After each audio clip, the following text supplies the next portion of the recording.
संदर्भातले अधिकचे अपडेट्स घेऊया। मोहसिन शेख आपले प्रतिनिधी आपल्या सोबत जोडले गेलेत। मोहसिन, आपण बघितलं काही दिवसांपूर्वी योगी आदित्यनाथ महाराष्ट्रात आले, राज्यात आले, त्यांनी विधान केलं आणि भाजपतच त्यावरनं आता मतभेद दिसू लागले।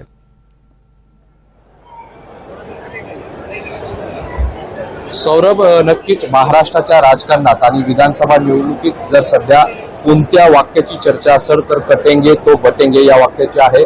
उत्तर प्रदेशचे मुख्यमंत्री आदित्य योगीनाथ यांनी ही घोषणा दिली होती आणि आता प्रत्येक सभा असतील किंवा काही दिवसांपूर्वी तर शहरात अनेक ठिकाणी काही ठिकाणी आपल्याला हे बॅनर देखील पाहायला मिळाले। त्यामुळे या वाक्याची चर्चा आहे। मात्र हेच वाक्यामुळे आता महायुतीत कुठेतरी संभ्रमाचं वातावरण असल्याचं पाहायला मिळतंय। एकीकडे भाजपचे नेते कटेंगे तो बटेंगे या वाक्याचा उच्चार करतायत, प्रचार करताना पाहायला मिळतात। मात्र दुसरीकडे याच महायुतीत मुख्यमंत्री असलेले अजित पवारांनी मात्र यावर असहमती दर्शवलेली आहे। नितीन गडकरींनी देखील याबद्दल या वाक्याशी जातीय धर्म किंवा धर्माला जोडू नये असं म्हटलेलं आहे। यासोबतच आता पंकजा मुंडे देखील यावर त्यांचं देखील वक्तव्य आलेलं आहे।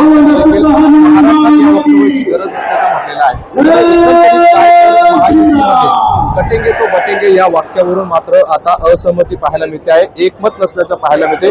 भाजप मात्र यावर या घोषवाक्य या ठिकाणी वापरताना पाहायला मिळते। मात्र सोबत असलेले पक्ष किंवा भाजपमधील पक्षातील नेतेच मात्र या सगळ्या या वाक्यावर असहमती जे आहे ते दर्शवताना पाहायला मिळते। त्यामुळे आता हा एक नवीनच आता भाजपमध्ये आपल्याला पाहायला मिळते। यावर आता काय पर्याय काढले जाते हे पाहणं महत्त्वाचं असणार आहे। मात्र कटेंगे तो बटेंगे जेवढी चर्चा राज्याच्या राजकारणात आहे, आता तेवढी चर्चा या महायुतीमध्ये या वाक्यावरून असलेल्या संभ्रमाची आहे। मोहसिन, यावर लक्ष ठेवून असा अपडेट्स आपण अधिकचे घेऊस। तुर्तास धन्यवाद।